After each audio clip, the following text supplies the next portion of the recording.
गीता 18 के श्लोक नंबर 62 में भगवान स्वयं कह रहे हैं कि अर्जुन उस परमेश्वर की शरण में जा जिसकी कृपा से परम शांति व शाश्वत स्थान अर्थात सतलोक को प्राप्त होगा। वो परमेश्वर कौन है, कहां है, कैसा है, जानने के लिए कृपया अवश्य सुनिए जगत गुरु तत्वदर्शी संत रामपाल जी महाराज के अमृत वचन।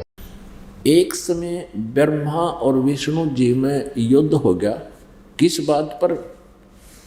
ब्रह्मा जी कहते हैं कि मैं सारी सृष्टि का उत्पन्न करने वाला हूँ, प्रजापिता हूँ, और विष्णु भी उसकी उत्पत्ति भी मेरे से हुई है।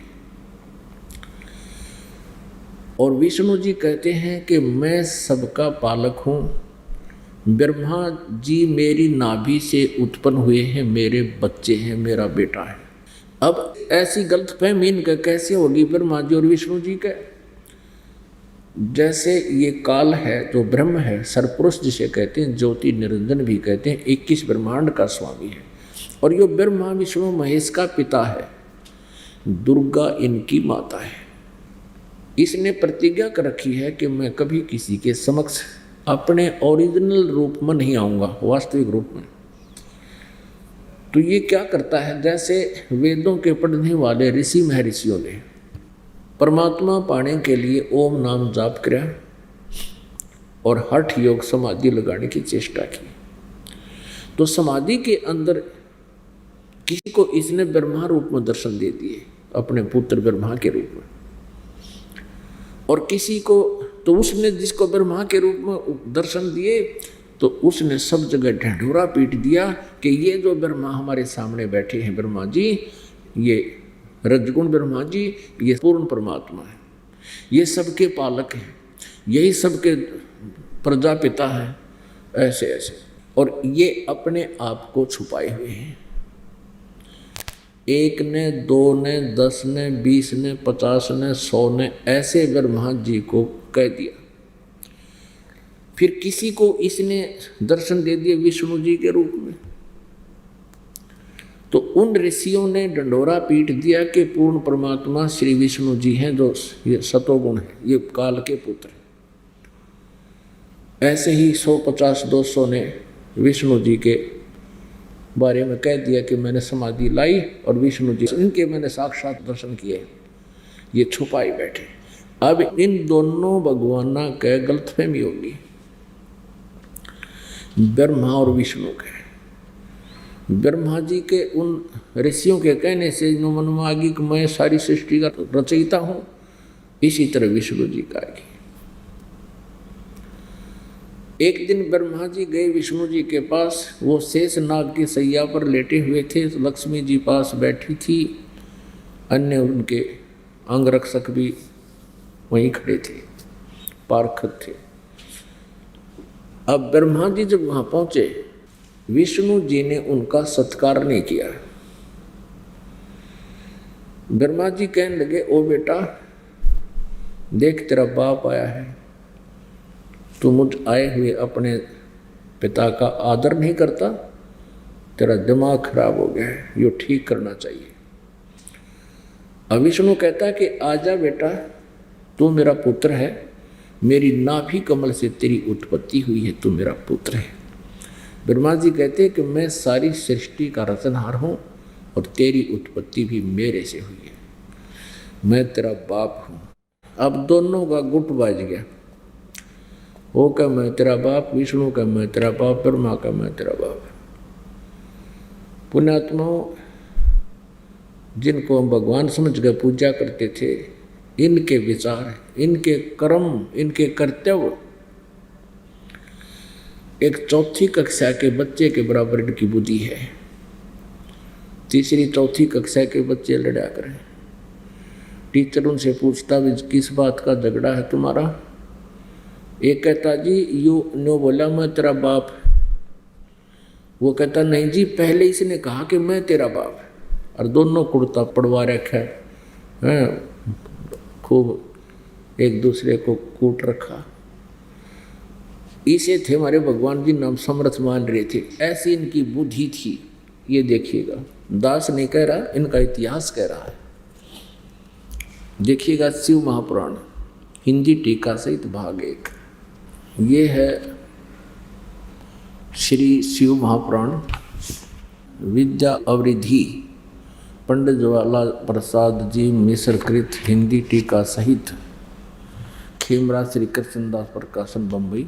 ये ऐसे ये देखिए शिव पुराण 11 पृष्ठ पे विद्वेश्वर संहिता भाग 1 अध्याय 6 में यहाँ से शुरू होता है। नंदीकेश्वर बोले, जो शिव जी का वाहन कहलाता है। नंदीकेश्वर बोले, हे योगिंदर, आगे एक समय विष्णु भगवान शेष सैया पर अपने गरुड़ आदि पार्षदों से संयुक्त लक्ष्मी सहित शयन करते थे, लेटे हुए थे। उस समय ब्रह्म ज्ञानियों में श्रेष्ठ, देखिए इनकी अकल, ब्रह्मा को ब्रह्म ज्ञानियों में श्रेष्ठ बताओ हैं। ब्रह्म ज्ञानियों में श्रेष्ठ ब्रह्मा जी अपनी इच्छा से वहाँ आए।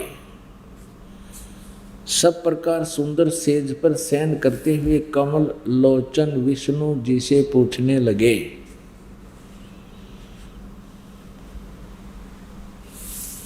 तुम कौन हो? ब्रह्म ज्ञानी ने जो नहीं पता ये कौन है। तुम कौन हो जो मुझे देखकर अभिमानी पुरुष के समान शयन करते हो? हे वत्स, हे पुत्र, उठो, देखो मैं तुम्हारा स्वामी आया हूँ, मालिक आया हूँ, तेरा पिता आया हूँ।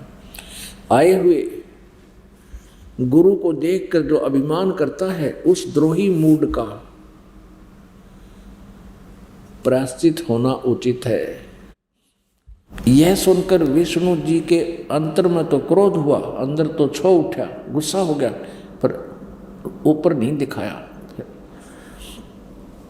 परंतु बाहर से शांत रहे और बोले, हे वत्स, हे बेटा। विष्णु जी बोले ब्रह्मा जी को फिर, हे वत्स, हे पुत्र, तुम्हारा मंगल हो, बैठो इस आसन पर विराजो। इस समय तुम्हारे नेत्र कुटिल और मुख वक्र क्यों हो रहा है? यानी तू नाराज क्यों हो रहा है, टेढ़ा मुंह कर रहा, लड़ना हो रहा। ब्रह्मा जी बोले, हे वत्स विष्णु, हे पुत्र बेटा, तुमको समय के प्रभाव से अभिमान है। हे पुत्र, मैं तुम्हारा रक्षक और जगत का पिता मैं हूँ। विष्णु जी बोले, यह तो सब जगत मुझ में स्थित है और तुम चोर के समान किस प्रकार अपना कहते हो?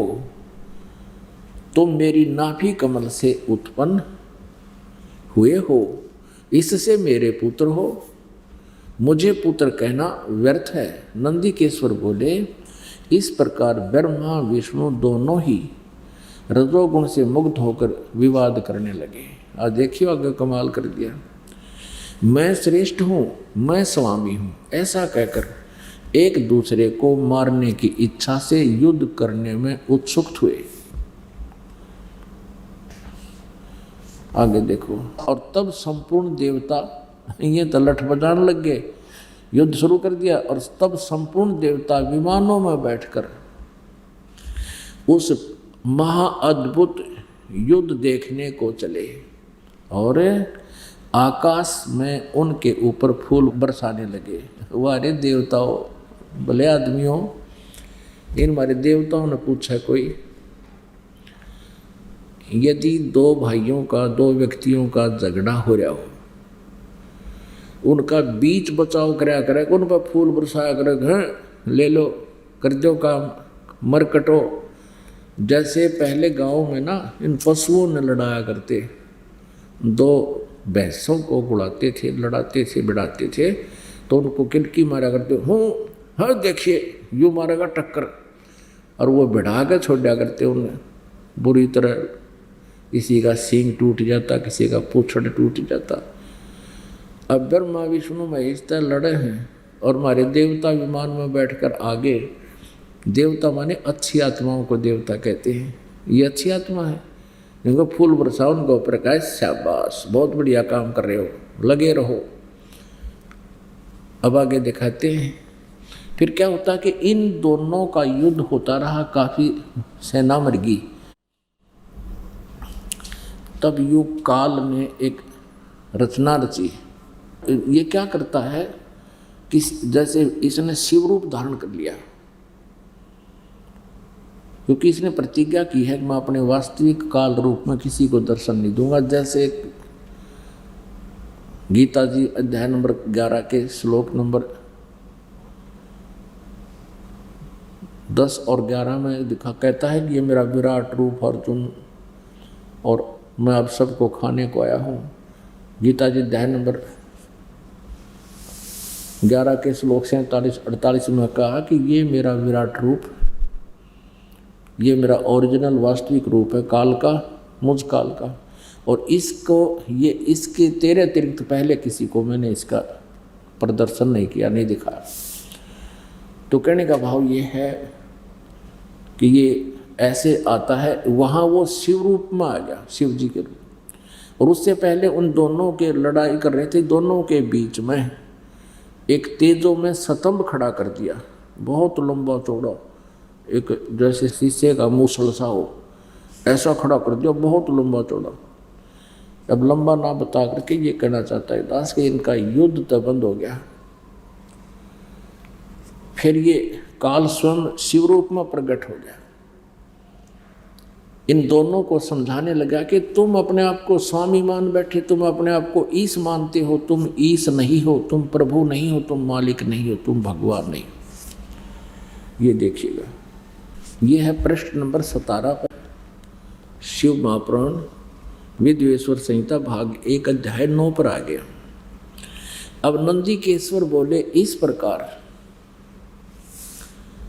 भगवान ने, यानी इस काल भगवान ब्रह्म ने शिव रूप में आकर नम्र हुए ब्रह्मा और विष्णु पर अनुग्रह करके उनके युद्ध में जो परस्पर उनकी सेना मारी गई थी, उस सबको अपनी शक्ति से जीवित कर उठाया। फिर आगे बताया है कि और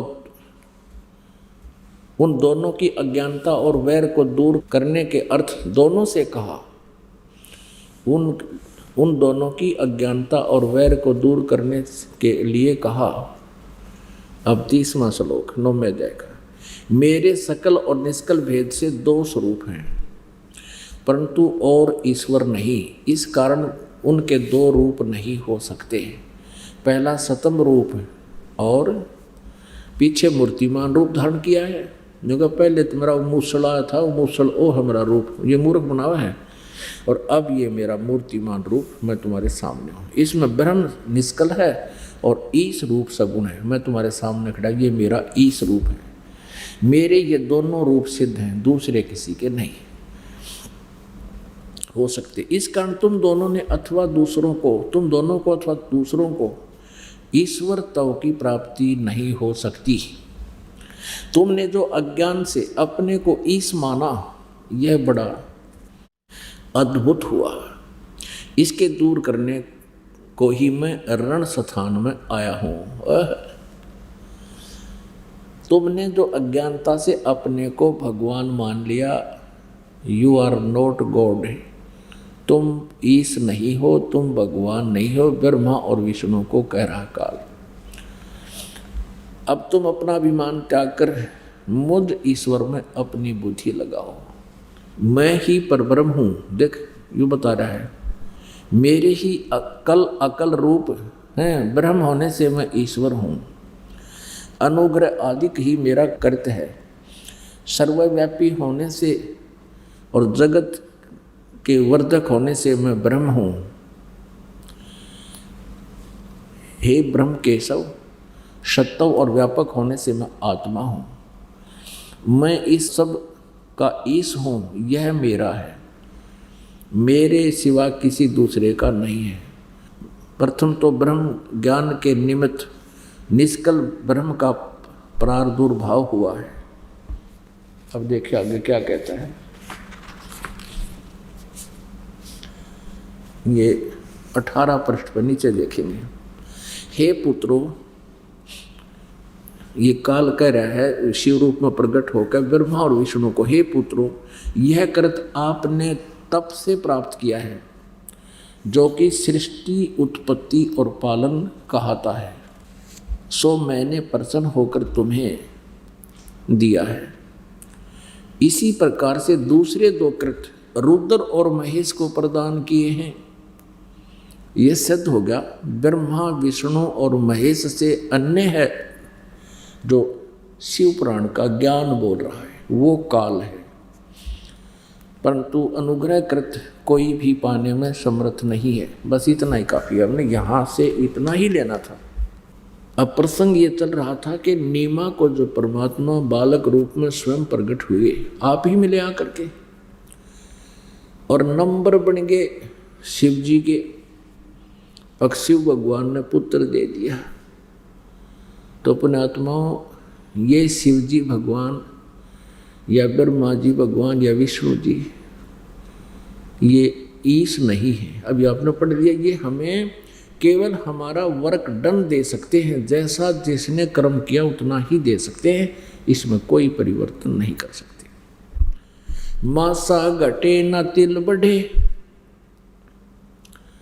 विद ना लिखे जो लेख, सच्चा सतगुरु मेट कर ऊपर मारे मेखो, जम जो राजा से डरे मिटे कर्म के लेख, अदली असल कबीर हैं ये कुल के सतगुरु एक। गरीबदास साहिब जी जिनको परमात्मा मिले वो बता रहे हैं कि मासा घटे ना तिल बधे, विद ना विधाता लिखे जो लेख, यानी प्रारब्ध में कोई परिवर्तन नहीं हो सकता। ना ब्रह्मा जी कर सकते, ना विष्णु जी, ना शिव जी, ना ब्रह्म, ये काल भगवान भी नहीं कर सकता। केवल पूर्ण परमात्मा कबीर देव और उनका जो कृपा पात्र संत, उन्हीं की शक्ति से ये परिवर्तन कर सकता है। तो यहाँ नीमा बड़ी खुशी मना रही है, बहुत खुश होगी पुत्र प्राप्त करके। अब नीरू स्नान करके आया।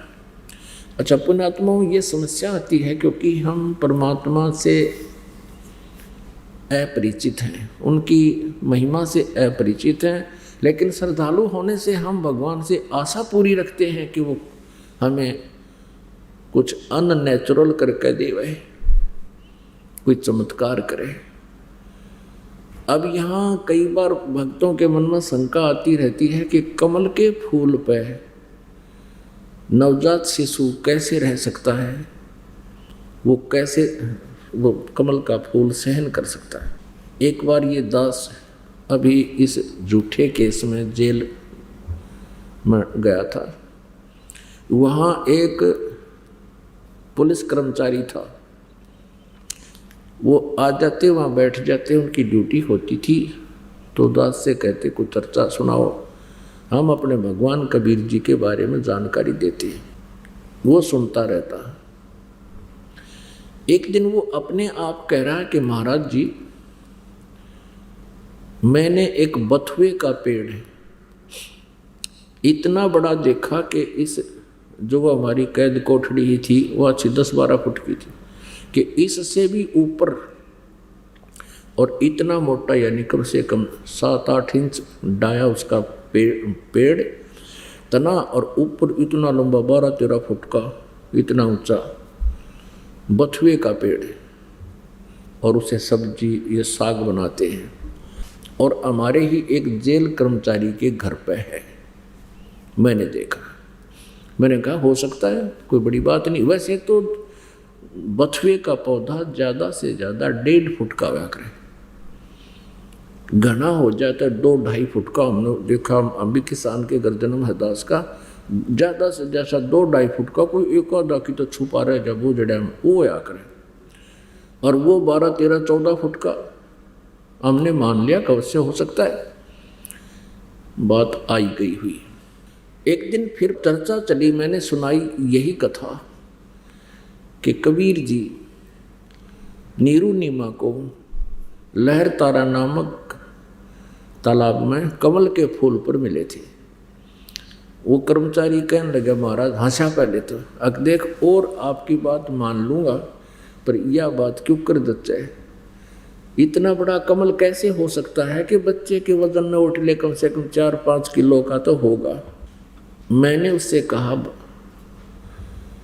कहा हौलदार जी, एक दिन आप कह रहे थे कि मैंने बथुए का इतना बड़ा पेड़ देखा, इस मकान से भी ऊपर है, इस बैरक से भी ऊंचा, इतना अच्छा मोटा तना था उसका। यदि आप किसी और को कहोगे कोई मानेगा? बथुआ मैक्सिमम कितना हो सकता है? 2 फुट का। हाँ बोला हाँ जी, अरे आपको इतना बड़ा देखा, आज मैं ये कहूँ कि नहीं हो सकता तो एकदम उसकी बुद्धि सेट होगी। अब जी ठीक हो, जब परमात्मा ने यह अनहोनी कर रखी तेरे सामने कि 1.5 फुट मुश्किल से होता है 2 फुट का बथुआ और 12 फुट लंबा ऊंचा, तो वहाँ परमात्मा ने एक कमल का फूल ऐसा मजबूत बनाने में क्या दिक्कत भाई? ने बोला जी सही कह रहे, आपने सही कहा, मान गया। मैं आप बाहर जाओगे, आऊँगा और उपदेश लूँगा। मैं बोला भाई ये तो गाड़ी में मिलेगा, आज आवे हो, 3 साल हो गए मैंने जेल से आया नहीं। लेकिन हमारी बुद्धि जहाँ अटक जाती है, परमात्मा ऐसे उदाहरण देता है कि परमात्मा के पहचान में आज कोई दिक्कत नहीं आवेगी। अब नीरू ने सोचा कि भी पहले तो हम मुसलमान बना दिए,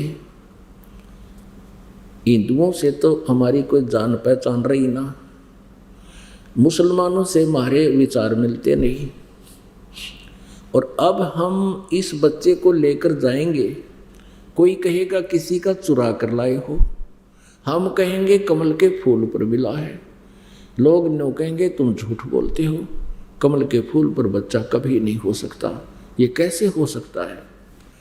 उसने अपनी पत्नी से सारी अपने मन की सोच बताई और कहा नीमा इस बालक को यहीं रख दे, ये बच्चा तो हमारे पास रहेगा नहीं, हमें नगरी से निकाला और मिल जाएगा, हमें जोर देकर पूछेंगे बताओ ये बालक किसका है, कहाँ से लाए हो तुम, हम क्या बताएंगे। नीमा इस बच्चे को यहीं रख दे। अब नीमा को तो परमात्मा ने सम्मोहित कर लिया, उसके कभी मुख को देख रही है, कभी अपने भगवान शिव को अपना मुबारकबाद दे रही है। और नीरू कह रहा तो मेरी बात सुन, मैं क्या कह रहा हूँ। वो कहने लगी जी मैंने सारी सुन ली आपकी बात, लेकिन मैं इस बच्चे को छोड़ नहीं सकती, मैं मर सकती हूँ पर इस बालक ने नहीं छोड़ूंगी, इसने पता नहीं कि जादू कर दिया मेरे, मैं नहीं जी सकती इसके बिना, मुश्किल से भगवान ने दया करी है। नीमा ने कहा कि मैं इस बच्चे के साथ नगरी से निकाला भी ले लूंगी, मैं इसको त्यागूंगी नहीं। अब नीरू ने पहले अपने जीवन में प्रथम बार अपनी पत्नी की तरफ हाथ उठाया, कहने लगी तू मेरे प्यार का, मेरी नम्रता का नाजायज फायदा उठा रही है, मैंने आज तक किसी भी बात का विरोध नहीं किया तेरी का, यह जानकर के इसका बालक नहीं है, और यदि मैं इसको थोड़ा सा भी डांटूंगा तो ये दुखी गणी हो जाएगी, पर आज तूने हद कर दी है, एक नहीं मान रही है मेरी, ऐसा हाथ किया था कि तेरे मारूंगा ना तो रख दे बच्चे को। तभी परमात्मा उस नीमा की गोदी में बोले कि नीरू तू मुझे घर ले चल, तुझे कोई आपत्ति नहीं आपकी, मैं तुम्हारे लिए आया हूं। अब नीरू डर गया कि छोटे से बालक में कहीं कोई प्रेत ना हो, कोई फरिश्ता ना प्रवेश हो गया हो, चुप कर डर के आगे आगे हो लिया, चल पड़ा। अब नगर में जब लेकर आए, अड़ोसी पड़ोसियों ने पूछा कि ये बच्चा कहाँ से लाए, बहुत सुंदर बालक ये तो, ओ हो देखो इसका कितना सुंदर चेहरा है, कितना अच्छा लग रहा है। ये तो कोई कहे तो ब्रह्मा जी जैसा रूप है, कोई कहे विष्णु जी के तुल्य है, कोई कहे शिव जी के जैसा रूप है, कोई देवता, कोई पितर, कोई गण, कुछ कुछ बता रहे हैं। क्योंकि परमात्मा का जो शरीर था वो बहुत ही सुंदर और नूरी शरीर था। नगर के लोग और स्त्री और पुरुष ऐसे देखने आते हैं जो गीत गाते हुए कि नीमा के घर पे एक बालक पाया है, उन्होंने जंगल में पाया है, लहर तारा तालाब में मिला है। कोई प्रशंसा कर रहा है, कोई किसी का नाम ले रहा है। तो आखिर में क्या होता है, बच्चा 25 दिन का हो जाता है। 25 दिन का हो जाता है लेकिन कुछ भी आहार नहीं करता है। नीमा बुरी तरह रोने लग जाती है, बहुत बुरी तरह तड़फ रही है, रो रही है, विलाप कर रही है। हे भगवान शिव जी, आपने हमारे ऊपर मेर करिए, खिलौना दिया। हे परमात्मा, अब दे कर ले रहे हो, नहीं देना था तो ना देते, इससे अच्छा ये दुख तो ना होता। जैसा भी जी रहे थे, जैसा जीना था, अब ये बच्चे को ले रहे हो, ये मरेगा क्यों, खा पी कुछ नहीं रहा और साथ मरूंगी मैं। कति हृदय से बोल दिया उसने। जिस दिन इस बालक का शरीर पूरा हो गया उसी दिन मैं फांसी खा लूंगी या कुएं में गिर जाऊंगी। उधर से परमात्मा कबीर जी ने, उस कबीर जी परमेश्वर ने, बंदी छोड़ कबीर जी परमेश्वर ने, अंतर्यामी ने उसकी भावना जान ली, शिव जी को प्रेरित किया। शिव जी वहां अपने शिवपुरी से, शिवलोक से चलकर आए, एक साधु का रूप बनाया, एक महात्मा का रूप बनाया। आकर के नीमा रो रही थी, कहा माई क्यों रो रही है, कारण का पता लग गया। तो भगवान शिव जी ने कहा कि लाओ, कहाँ है तेरा बच्चा। नीमा लाई उठा के ऐसे चरणों में रखना चाहा भगवान शिव जी के। वो बच्चा चरणों में नहीं, आकाश में उड़ गया और भगवान शिव जी के शीश के बराबर 6-7 फुट की ऊंचाई पर अपने आप हवा में रुक गया। अब नीमा यह करिश्मा देखकर, यह चमत्कार देखकर गदगद होगी। उसने जान लिया कि इस संत में बड़ी जो ना शक्ति है और इसने मेरे बेटे को हवा में रोक दिया। अब इनके 9 नंबर बना करते इन भगवाना के कर भगवान अपनी शक्ति दिखा रहे हैं, अथवा मंदबुद्धि ने होकर शिव जी ने रोक दिया, इतना ऊपर है। अब शिव जी ने फिर ऐसे किया, गोदी में लेना चाहा और उनके गोदी में हाथों में परमात्मा आ गए।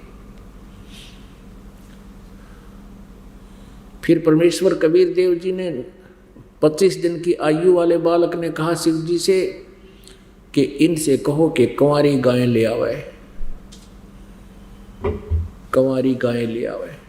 कंवारी गाय वो होती है जिस बच्चिया ने दूध पीना छोड़ दिया हो और अभी उसने वो बैल ने टच ना करी हो, वो कभी ब्याही ना हो। ऐसा ही किया गया और परमेश्वर ने कहा कि आप इसकी कमर पर हाथ मार देना, आशीर्वाद भरा हाथ रख देना या दूध दिया करेगी।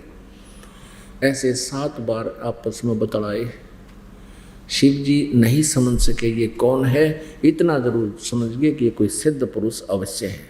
अब एक कोरा पात्र लाए थे कुम्हार के घर से, छोटा सा, जिसमें 5-6 किलो जो है ना दूध आ जाए। जब वो पात्र भर गया अपने आप गाय का दूध निकलना बंद हो गया। अब प्रतिदिन वो कुंवारी गाय दूध देने लगी और कबीर परमेश्वर जी पूर्ण ब्रह्म उस दूध को पीने लगे। क्योंकि कुंवारी गाय में दूध वो सतलोक से आता था, सत्यलोक से आता था।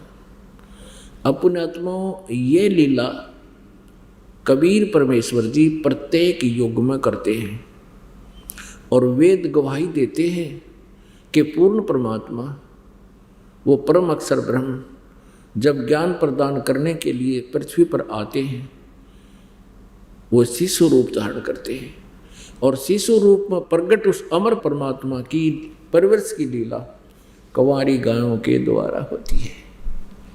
ये लीला 600 वर्ष पहले की थी परमात्मा ने, जो वेदों में वर्णित है और अभी हमारे नोटिस में तो अब आई है। वो वेदों को हमने अब देखा है 5-7 वर्ष से, उससे पहले हम वेदों से कति अनभिज्ञ थे।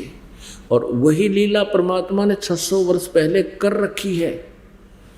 अब आपको दिखाते हैं कबीर सागर। कबीर सागर में कबीर परमेश्वर की महिमा और उनकी अमृत वाणी और लीलाएं 550 वर्ष पहले की लिपिबद्ध।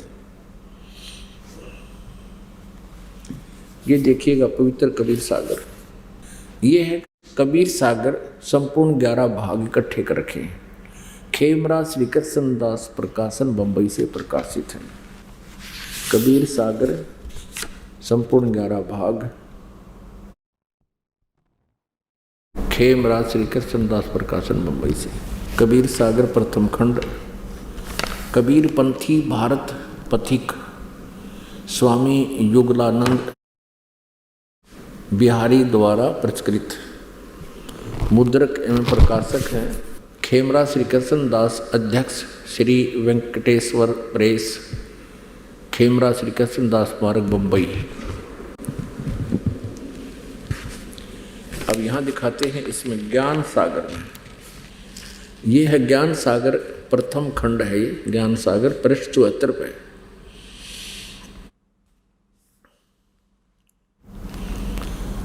सुन जुल्हा मन भयो आनंदा, जिमी चकोर पायो निश्चंदा, ले सुत चले हर्ष मन कीन्या, तासों पुन अस बोल ही दीना। सुत काशी को ले चले, लोग देखण को आवे, अन पानी भक्सै नहीं, जुल्हा शोक जनावे। तब जुल्हा मन कीन दीवाना, रामानंद सो कही उत्पाना। रामानंद जी के पास गया, अपने बालक ने लेकर, जैसे कोई बच्चे का तकलीफ हो जाती है तो ऋषि महर्षियों के पास ले जाते हैं। मैं सुत पायो बड़ा गुणवंता, कारण कौन बखे नहीं संता। रामानंद ध्यान तब धारा, जुलाहे सो तब ये वचन उचारा। पूर्व जन्म में तै ब्राह्मण जाति, हरि सेवा की नहीं मिल बलि भाती। कुछ तुम सेवा हर की चूका, ताते भयो जुलाहे का रूप। प्रीति प्रभु गई तोरी लीना, ताते उद्धान में सुत तो दीना।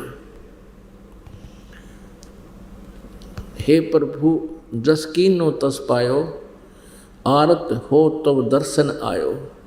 सो कहिए उपाय गुसाई, बालक अक्षुधावंत कुछ खाई।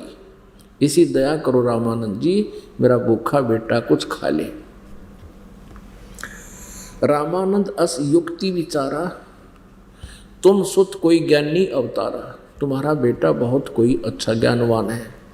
बचिया जाही बैल नहीं लागा, सो ले ठाड करे ते ही आगा।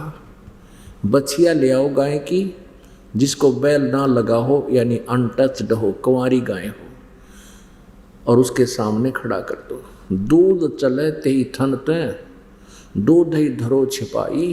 क्षुधावंत जब होवे तब ताको दे खवाई।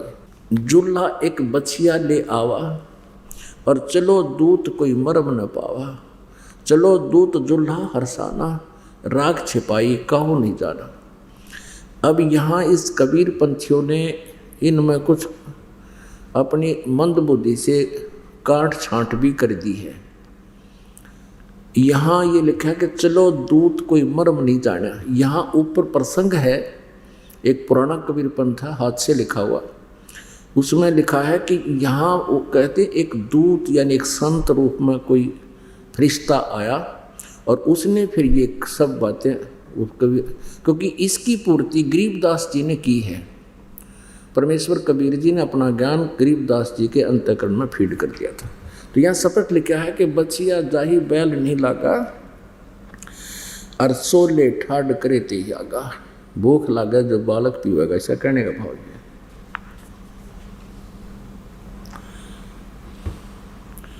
दूध तब पीवत नाम कबीरा, खेलत संग संत संग मत धीरा। पुण्यात्माओं, हमने भगवान पहचानना है। और भगवान परमात्मा को पहचान कर फिर हम साधना करेंगे, हमें कोई डगमग नहीं कर सकता। पवित्र हिंदू समाज अपने वेदों को यथार्थ मानता है, सत्य मानता है।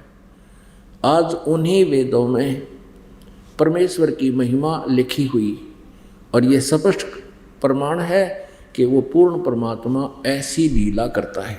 तो ऐसी लीला आज तक ना श्री कृष्ण ने की, ना विष्णु जी ने की, ना रामचंद्र जी ने की,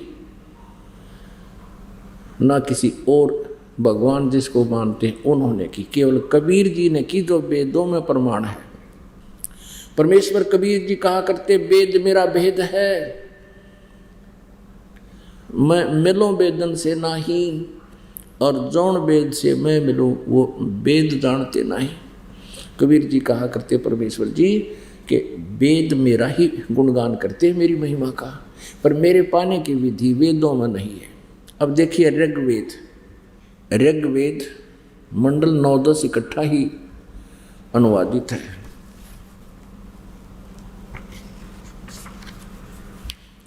प्रकाशक हैं सार्वदेशिक आर्य प्रतिनिधि सभा, महर्षि दानंद भवन, रामलीला मैदान, नई दिल्ली। ये इनके फैक्स और फोन नंबर है। मुद्रक हैं Prince offset printers, 1510 Pataudi house, Daryaganj, नई दिल्ली से। अब इसके मंडल नंबर 1 में और सूक्त नंबर 1 का मंत्र नंबर 8 और 9 दिखाते हैं। अब यहाँ से शुरू करते हैं इसको। 9वां मंडल ऋग्वेद का और प्रथम सूक्त और प्रथम ही मंत्र यहाँ से देखिए। यहाँ लिखा है सोम माने हे परमात्मन, सोम स्वभाव वाले परमात्मा। अब इनकी ये जो कमजोरी है ना, जहाँ इन्होंने गड़बड़ की है, वो पहचानने के लिए ये बताना पड़ रहा है। मंत्र नंबर 2 में हे परमात्मन, परमात्मा की महिमा है ना। अब मंत्र नंबर 3 में हे परमात्मन, यानी परमात्मा की महिमा चल रही है सारी है। मंत्र नंबर 4 में हे परमात्मन। मंत्र नंबर 5 में हे परमात्मन। अब ऋग्वेद मंडल नंबर 9 सूक्त नंबर 1 के मंत्र हम देख रहे हैं, इन्हीं के अनुवाद में। मंत्र नंबर 6 में हे परमात्मन। अब मंत्र नंबर 7 में इनका याद आ गया, क्योंकि महर्षि दानंद के द्वारा अनुवाद नहीं है ये, उन्हीं के पैटर्न से अन्य आर्य समाज के आचार्यों ने किया हुआ इसका अनुवाद है। अब उनका याद आ गया कि वो तो निराकार बताते हैं भगवान को। यहाँ उन्होंने पुरुष लिखना शुरू कर दिया। पुरुष माने प्रभु होता है। अब यहाँ लिखना शुरू कर दिया उस पुरुष को, यहाँ लिखना था उस परमात्मा को, जैसे पहले लिखते आ रहे थे। 8 में भी गड़बड़ कर दिया इन्होंने। उस पुरुष को, उस परमात्मा को उग्र गतियां प्रेरणा करती हैं। भासमान शरीर को वह पुरुष प्राप्त होता है, वह परमात्मा प्राप्त होता है, क्योंकि ये भगवान को निराकार मानते रहे। वेदों का अनर्थ कर डाला इन लोगों ने, घुमा दिया यहाँ पर। लेकिन स्पष्ट है उस परमात्मा को उग्र गतियाँ, जैसे यदा यदा ही धर्मस्य ग्लानि भवति भारत, तो तब उसी दृष्टिकोण से परमात्मा भी आते हैं जब धर्म का नाश हो जाता है। अब कति धर्म का नाश हो रहा है, अब परमात्मा ने इस दास पर कृपा करी। 600 वर्ष पहले मालिक खुद आए थे, तो उसमें जब आए तो भक्ति का प्रचार कर गए थे। उस परमात्मा को उग्र गतियाँ, विशेष परिस्थितियाँ, भयंकर परिस्थितियाँ प्रेरणा करती हैं यहाँ आने के लिए। और भासमान शरीर को, एक तेजोमय शरीर को, एक सुंदर शरीर को वह परमात्मा प्राप्त होता है। आगे देखिए, ये प्रश्न नंबर 3 पर पढ़ा आपने, 3 पर पढ़ रहे, अब 4 पर देखिएगा। प्रश्न नंबर 4 पर सूक्त नंबर 9 मंत्र मंडल नंबर 1 मंत्र नंबर हम 8वां पढ़ रहे हैं। भासमान शरीर को प्राप्त होता है और जिसमें 3 प्रकार से दूसरों का कल्याण करने वाला, वारण करने वाला शरीर मिलता है। अब परमात्मा का 3 स्थिति में, अब यहाँ फिर बताएंगे क्योंकि साकार है। अब यहाँ फिर आ गया मंडल नंबर 9 सूक्त नंबर 1 मंत्र नंबर 9 में कहा है कि उस सोम स्वभाव वाले श्रद्धालु पुरुष को यहाँ पुरुष लिखना शुरू कर दिया। 2 मंत्र पहले इन नकलिया ने यह लिखना था, सोम माने उस अमर परमात्मा को जो शिशु रूप में प्रकट होता है, शिशु रूप में, कुमार अवस्था में जब वो बालक रूप में प्रकट होता है। अभी अधन्या, अभी माने पूर्ण रूप से, अधन्या माने कंवारी बिना दणाई। गाय के बारे में हमारे यहाँ क्षेत्रीय भाषा है जो बिना धनाई, और अभी अधन्य पूर्ण रूप से कंवारी। धेनुव माने गौवें तृप्त करती हैं। उस परमात्मा को जो शिशु रूप में, बालक रूप में प्रकट होता है, उसकी परवरिश की लीला कंवारी गायों, अभी अधन्या कुंवारी गौओं के द्वारा होती है, वो उसको तृप्त करती हैं। अपने आत्माओं, आज आप शिक्षित हैं। इस शिक्षा का जो लाभ है केवल यही है कि हम भगवान को पहचान सकते हैं, हम सद्ग्रंथों को स्वयं जान सकते हैं। जिन सद्ग्रंथों को, जिन पुराणों को, वेदों को, गीता जी को आधार मानकर इन नकली गुरुओं ने पूरे हिंदू समाज को दंत कथा सुना दी, लोक वेद सुना के मन गढ़ कहानियाँ बना करके भगवान से कोसों दूर कर दिया। आज इस शिक्षा के प्रभाव से हम परमात्मा को पहचानेंगे और उसको पाएंगे। अब सौभाग्य आपका, आप जी का जन्म इस कलयुग में और इस समय में है। इससे आगे पीछे, आगे भी अब तो इसका पूरे विश्व में विस्तार होगा, कोई इसको रोक नहीं सकता। और कोई बाधा करने की चेष्टा करेगा तो महामूर्ख होगा, क्योंकि लाखों की संख्या में श्रद्धालु इस तत्व ज्ञान से परिचित हो चुके हैं। ये तो एक विस्फोट हो चुका है परमात्मा के ज्ञान का, और इसमें कोई बाधा करने की चेष्टा करेगा तो वो अंधे गधे की तरह होगा, जैसे हिरण्यकशिपु था, कंस था, रावण था। उस कैटेगरी के व्यक्ति होंगे जो इसमें बाधा करेंगे और मुंह की खाएंगे। एक अंधा गधा खड़ा था रेल की पटड़ी पे।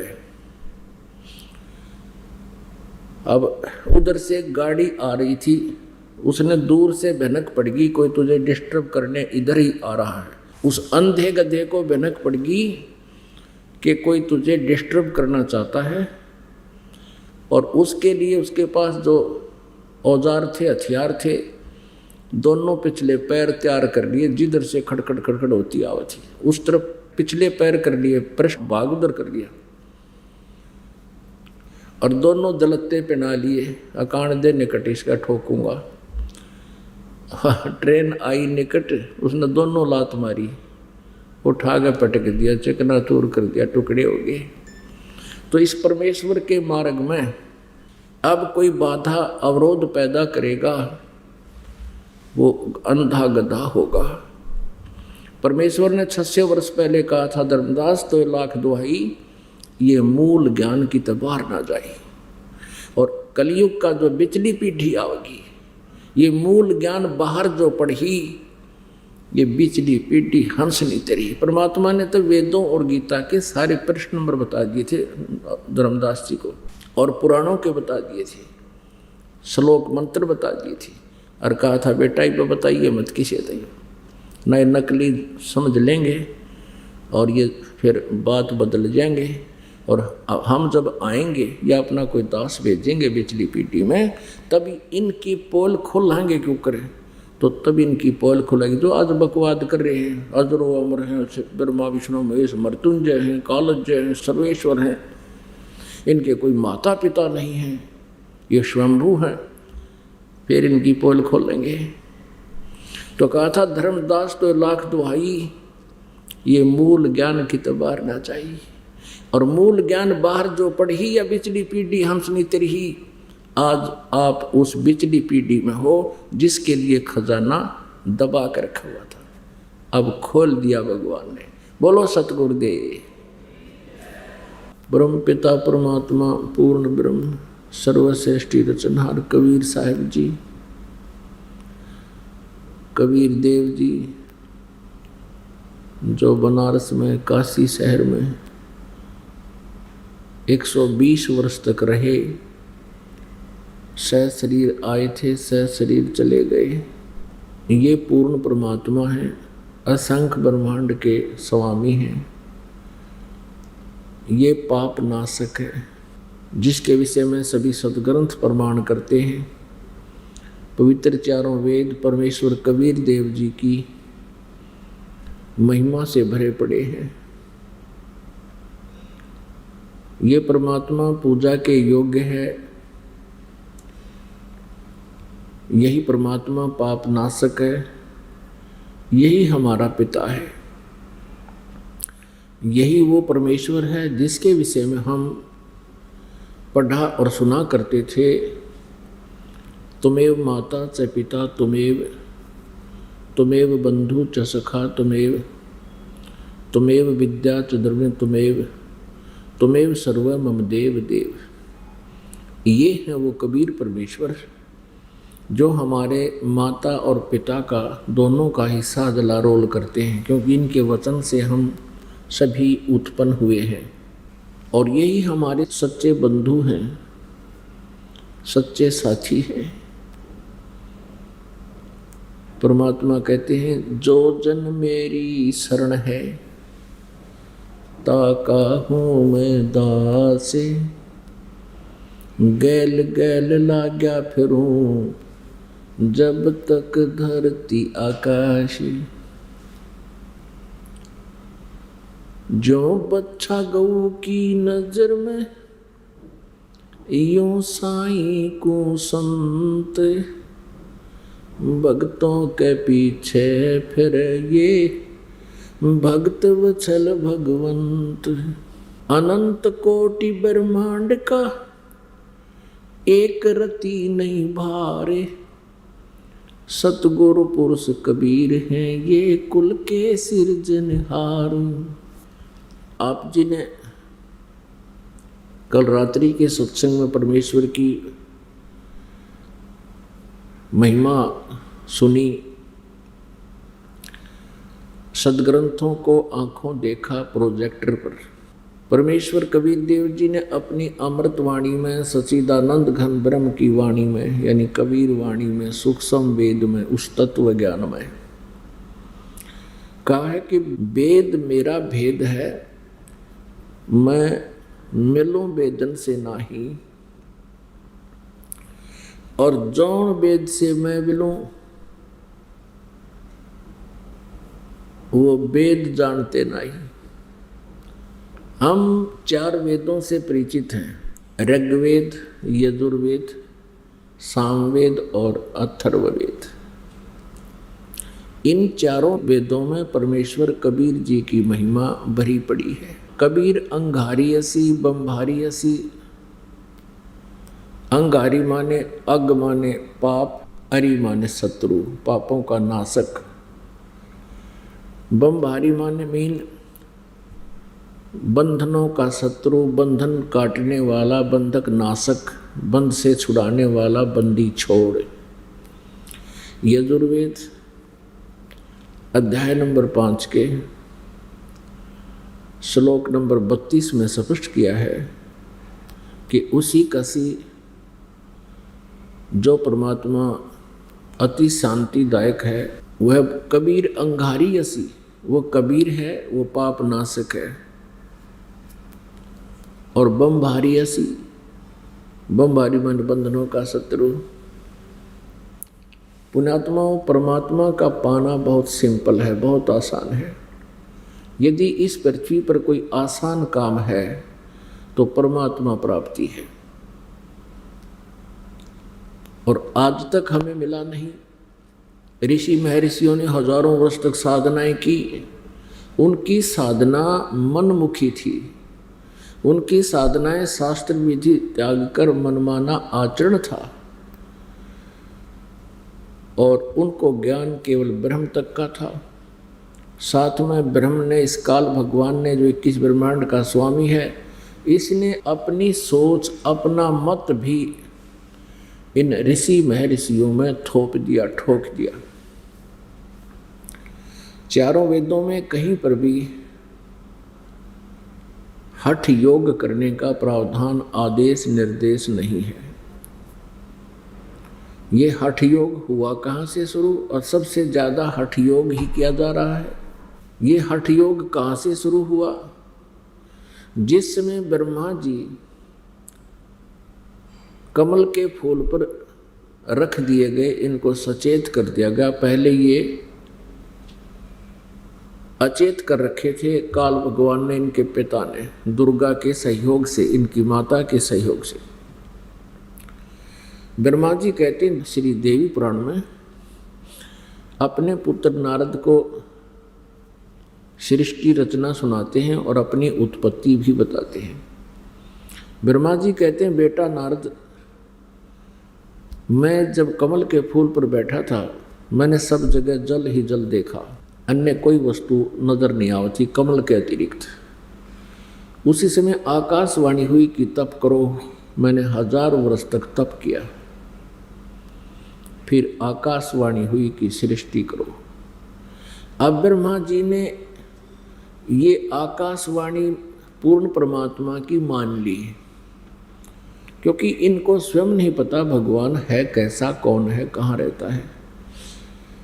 तो इन्होंने आकाशवाणी हुई तो सोच लिया कि प्रभु ने, परमात्मा ने, पूर्ण परमात्मा का आदेश है, और वो आदेश था इनके पिता ब्रह्म का। फिर ब्रह्मा जी और विष्णु जी और शिव जी को फिर सचेत करके तीनों को इकट्ठा कर दिया। उस ज्योत निरंजन के आदेश से दुर्गा ने इन तीनों पुत्रों को, ब्रह्मा विष्णु महेश जी को, सागर मंथन पर प्रथम बार भेजा।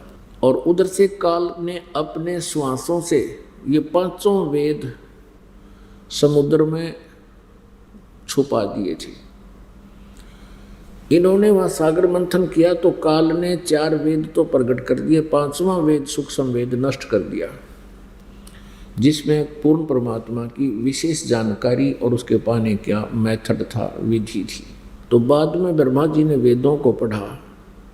उससे पहले उनकी माता कहा करती थी ब्रह्मा जी की, विष्णु जी की, शिव जी की, ये पूछते थे माता हमारा पिता कौन है? तो दुर्गा कहती थी तुम्हारा कोई पिता नहीं, मेरे से अतिरिक्त कोई प्रभु, कोई स्वामी नहीं, मैं ही सबकी माता हूँ और मैं ही सबका पिता हूँ, मैं ही परमात्मा हूँ। इस बात से बच्चे संतुष्ट थे कि माँ जो कह रही है वो सत्य है। फिर ब्रह्मा जी ने पढ़ा 4 वेदों को, उसमें स्पष्ट किया है कि वेद ज्ञान देने वाला भी, ये ब्रह्म भी कह रहा है कि एक पूर्ण परमात्मा है, उसी की साधना करनी चाहिए। वो साकार है, मनुष्य दृश्य है, और वो तीसरे मुक्ति धाम में रहता है। तब ब्रह्मा ने शंका व्यक्त की कि माता आप तो कह रहे थे कि और कोई प्रभु है नहीं, वेदों में लिखा है कि वो तो परमात्मा साकार है, सदृश्य है, मनुष्य दृश्य है, उसको उसके दर्शन किए जा सकते हैं साधना करने से। अब दुर्गा असमंजस में पड़ गई, क्योंकि दुर्गा ने फिर बताना पड़ा कि बेटा वो परमात्मा निराकार है और वो तुम्हें कभी दिखाई नहीं देगा किसी भी साधना से। ब्रह्मा जी ने कहा कि माता जी आपकी बात पर मुझे अब अविश्वास हो गया।